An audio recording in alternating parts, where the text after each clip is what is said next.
안녕하세요, 선생님들. 드림TV의 세윤입니다. 떨리는 3월을 맞이하기 전 선생님들께서 조금이라도 더 빨리 새 학기에 적응할 수 있도록 첫 번째 출근, 원격 수업, 그리고 첫 만남 준비, 이와 관련하여 영상을 올려드리기로 하였는데요. 오늘은 지난 영상에 이어서 원격 수업 전에 알아두면 좋을 것들에 대해서 말씀드리려고 합니다. 영상을 시작하기 전에 몇 가지 말씀을 드리고 시작하려고 하는데요. 먼저 원격 수업과 관련된 영상은 여러 개의 영상으로 나누어 올릴 예정입니다. 이와 관련하여 다룰 내용이 너무 많고 영상 길이도 많이 길어지는 것 같아서 주제별로 나누어서 올릴 예정이니 시간이 조금 걸리더라도 양해 부탁드립니다. 그리고 원격 수업 관련 영상들은 줌 프로그램을 중심으로 설명할 예정이니 참고해주세요.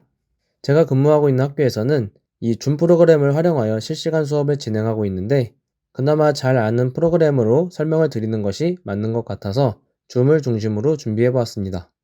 끝으로 이번 영상이 많은 도움이 되었으면 좋겠고요. 이 원격 수업과 관련된 자료들을 나눔하고 있으니 고정 댓글을 참고해주세요. 이번에 나눔할 자료들은 총 3종류로 먼저 처음으로 줌을 접속하거나 다운로드 받으시는 학부모님들을 위해서 다운로드와 접속할 수 있는 방법을 안내하는 파일입니다.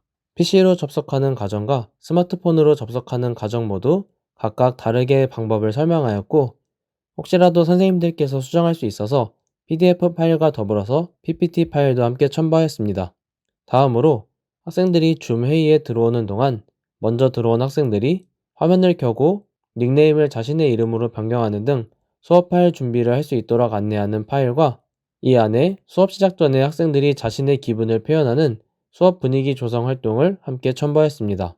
마지막으로 원격 수업과 관련된 학습 규칙을 담은 파일인데요. 원격 수업을 시작하기 전에 학생들과 약속을 정하면서 학생들에게 이러한 것들을 지켜주었으면 좋겠다라는 내용들을 담아보았습니다.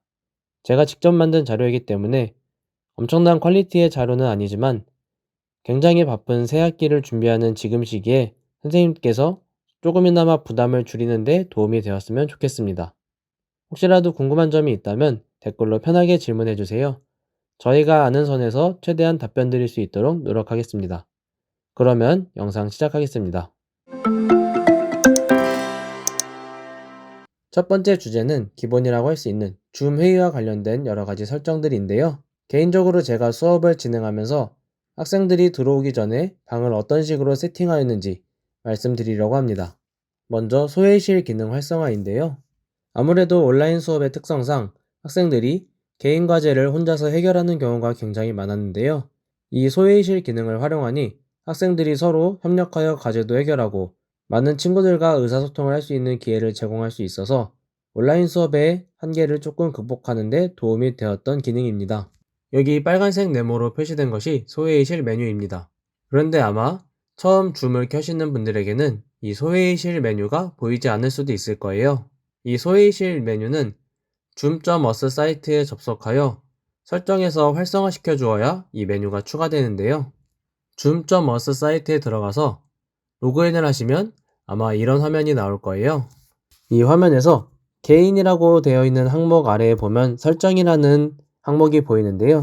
이 설정을 클릭하여 들어가 주시고 그 이후에 나오는 회의 목록에서 회의 중 고급이라고 되어 있는 칸을 눌러주세요. 그러면 아마 스크롤이 아래로 내려가면서 이러한 목록들이 나올 건데요. 여기 나와 있는 이 소회의실 기능을 클릭하여서 활성화시켜 주신 후 줌 프로그램을 다시 접속해 주시면은 아까 보신 것처럼 소회의실 메뉴가 활성화되어 있는 것을 보실 수 있을 겁니다. 그 다음으로 참가자 설정인데요. 이거는 제가 개인적으로 활용했던 설정이기 때문에 선생님들께서 이 설정 목록들을 보시고 상황에 맞게 이 설정들을 조정하시면 될 것 같습니다.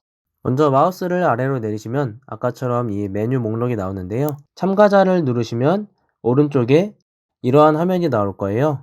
거기서 이 점 3개 설정 버튼을 클릭해 주시면 이렇게 설정 목록이 나오는데요. 이 목록 중에서 제가 체크하였던 항목들은 이렇게 4가지입니다. 먼저 동시에 많은 학생들이 입장하면서 사운드가 겹치게 되면 교사가 하는 이야기가 들리지 않을 수도 있고 동시에 많은 학생들이 들어오다 보니 순간적으로 인터넷 접속이 불안정해질 수 있는데 이를 방지하기 위해서 학생들이 참가할 때에는 즉시 음소거가 될 수 있도록 설정하였습니다. 그 아래에 있는 항목은 상황에 따라 제가 체크하거나 체크를 풀거나 하였는데요. 수업 중에 학생들이 발표하거나 질문이 있을 때 직접 자신의 음소거를 해제하고 이야기할 수 있도록 기회를 제공하였습니다. 또한 종종 학생들이 수업에 늦어지거나 수업 도중 나가져서 재접속을 하는데 학생들이 대기실에서 들어오지 못하고 오랜 시간 기다리는 경우가 있더라고요. 그래서 학생들이 대기실에 있을 때에는 알람을 통해서 교사가 바로 알 수 있도록 하여 학생들이 오랜 시간 기다리는 것을 방지하였습니다. 마지막으로 정말 중요한 대기실 사용 기능인데요. 호스트인 교사가 대기실에 있는 학생들의 이름을 보고 직접 수락하여 방에 들어올 수 있도록 해주는 기능입니다. 작년에 막 온라인 수업이 처음 진행되었을 때 외부인이 수업에 들어오면서 발생하였던 문제들이 기사화된 적이 있었는데요. 이러한 것들을 방지하기 위해 저는 반드시 이 대기실 기능을 사용하고 있습니다. 다음으로 채팅 설정인데요. 이 채팅 설정은 시기에 따라서 조금 다르게 조정하였습니다. 처음에는 학생들이 이 채팅 기능이 신기했는지 수업 중에도 서로 대화를 나누거나 아니면 채팅창을 도배하는 식으로 하여 중요한 내용이 보이지 않도록 하는 일들이 종종 있었는데요. 이러한 일들을 방지하고 공개된 채팅에 답변하는 것을 부담스러워하는 학생들이 편하게 답변을 할 수 있도록 호스트인 교사에게만 채팅을 보낼 수 있도록 설정하였습니다. 아까 보셨던 메뉴 목록에서 오른쪽을 보시면 이 채팅 항목이 있고요. 이 채팅을 클릭하시면 아까와 마찬가지로 이렇게 오른쪽에 한 화면이 나옵니다. 점 3개의 설정 버튼을 클릭하시면 이러한 목록들이 나오는데요. 거기서 저는 이 호스트만을 체크를 하였습니다. 조금 시간이 지나서 학생들이 이 줌 회의에 익숙해진 후에는 이 채팅 기능을 모두에게 공개로 바꾸어도 학생들이 필요한 상황에서만 채팅을 사용하는 등 굉장히 약속을 잘 지켜주어서 선생님들도 상황을 보시면서 조정하시면 될 것 같습니다. 다음으로 주석 작성을 꺼놓는 것인데요. 이것도 아까 채팅 설정과 마찬가지로 시기에 따라서 다르게 조정하시면 될 것 같아요. 이 주석 기능은 학생들이 공유된 화면에 직접 표시를 하거나 스티커를 붙이는 등 공동 작업을 할 때 굉장히 유용하게 쓸 수 있는 기능인데요. 화면 공유를 한 상태에서 여기 화이트보드라는 항목을 누르면 이렇게 주석 기능에서 사용할 수 있는 여러 가지 기능들이 나옵니다. 가장 오른쪽에 있는 점 3개 더보기 버튼을 누르시고 참가자 주석 사용 안함을 누르시면 호스트를 제외하고 남은 학생들은 이 위에 표시할 수 없게 됩니다. 저는 수업 외에도 수업 분위기를 조성하거나 아이스 브레이킹을 하기 위해서 이 주석 기능을 종종 사용하였는데요. 학생들과 충분히 약속이 되지 않은 상황에서는 이렇게 학생들이 위에 낙서를 하거나 장난을 많이 쳤었습니다. 다행히 조금씩 연습이 된 후에는 이 주석 작성 기능을 굳이 막아놓지 않아도 자신의 차례를 지켜서 작성하고 제공해주는 공간에만 작성하는 등 충분히 학생들이 잘 따라주었기 때문에 선생님들께서도 인내심을 가지고 지도하시면 나중에는 함께 협력 과제를 마치며 뿌듯함을 느끼실 수 있을 거예요. 다음으로 화면 공유와 관련된 설정인데요. 이건 역시 상황에 맞게 조정하며 활용하시면 될 것 같습니다. 아래에 있는 메뉴 목록에서 화면 공유 옆에 이렇게 조그맣게 화살 표시되어 있는 걸 누르시면 이렇게 메뉴 목록이 나오는데요. 고급 공유 옵션이라는 것을 누르면 이렇게 공유 옵션과 관련된 목록들이 나옵니다.